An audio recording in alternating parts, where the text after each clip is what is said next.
আমরা বিশ্বাস করি যে এটা যদি পুলিশ তদন্ত করতো তাহলে আমরা ফাঁসির হুকুম পেতাম। আর্জি করে আমার যে মেয়ের উপরে অত্যাচার হয়েছে এটার প্রতিবাদ আমাদের সবার মনের মধ্যে আছে। এটা নিয়ে কোনো দ্বিমত নেই যে দোষীর শাস্তি চাই, সবাই আমরা বলছি। কিন্তু পলিটিক্যালাইজ করে দিয়ে আর্জি করে সত্যিকারের যে মেয়েটা প্রাণ দিল, যে অন্যায়টা হলো, সেইটাকে ছোট করে দেওয়া হয়েছে। নবান্ন অভিযান কিসের জন্য? মমতা বন্দ্যোপাধ্যায় বলেছেন আর্জি করেন প্রকৃত দোষীর শাস্তি চাই।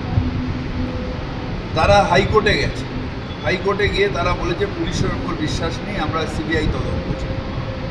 সিবিআই তদন্ত করেছে, চার্জশিট দিয়েছে, সাজা ঘোষণা হয়েছে। সেই সাজায় আমরা সন্তুষ্ট নই।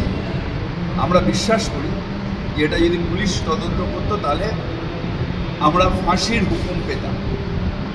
কিন্তু রাজনৈতিক কারণে তারা, যারা সব ব্যাপারে রাজনীতি করার জন্য হাইকোর্টকে ব্যবহার করেন, তারা কোর্টে গেছে, সিবিআই হয়েছে, আমাদের কোনো বক্তব্য নেই কোর্টের রায়ের বিরুদ্ধে। তারপরেও রাজনীতি করার জন্য তারা বিভিন্ন বিরোধী দল তাদের পাল্লায় পড়ে এটাকে করা হচ্ছে। কেন কালীঘাট?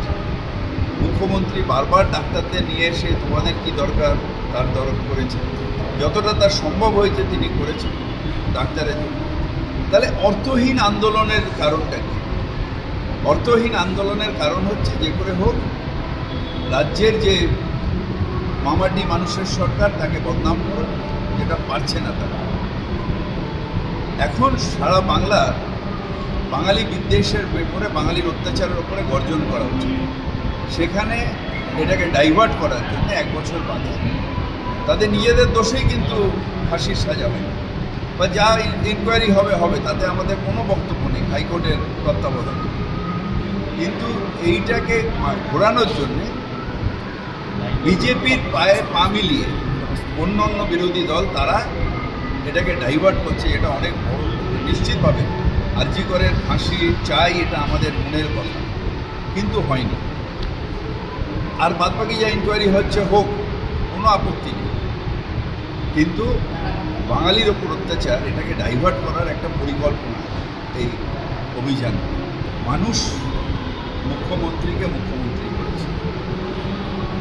মুখ্যমন্ত্রীর বিরুদ্ধে যারা রাজনীতি করেছে, যে পার্টিরা দিয়েছে, তারা যদি সংখ্যাগরিষ্ঠতা করছে। আমরা এমএলএ, আমরা বলছি উনি আমাদের মুখ্যমন্ত্রী হবেন, বাংলার মানুষ বলছে। পদত্যাগ কোনোভাবে হয় না। আমার মনে হয় ওনাকেও প্রথম দিন থেকে মিসগাইডেড করা হচ্ছে। রাজনৈতিক অভিসন্ধির মধ্যে উনিও সামিল হয়ে যাচ্ছে, এটা বাঞ্ছিত নয়। আমরা সবসময় চাই তার মেয়ে এত বড় ঘটনা ঘটেছে, তার প্রতি আমাদের সমান সমবেদনা আছে। আমরা চাই উনি রাজনৈতিক থেকে নিরপেক্ষ থাকেন। মুখ্যমন্ত্রী তার বাড়িতে গিয়ে দেখা করেছিলেন, সব রকম সাহায্যের আশ্বাস দিয়েছেন। তারপরেও তিনি কিছু রাজনৈতিক দলের পাল্লায় পড়ে কোর্টে গেছেন, তারপর সেখানে সিবিআই হয়েছে, আমাদের কিছু করার নেই। কিন্তু এইটা অভিপ্রেত নয় যে ঘটনাটা ঘটছে।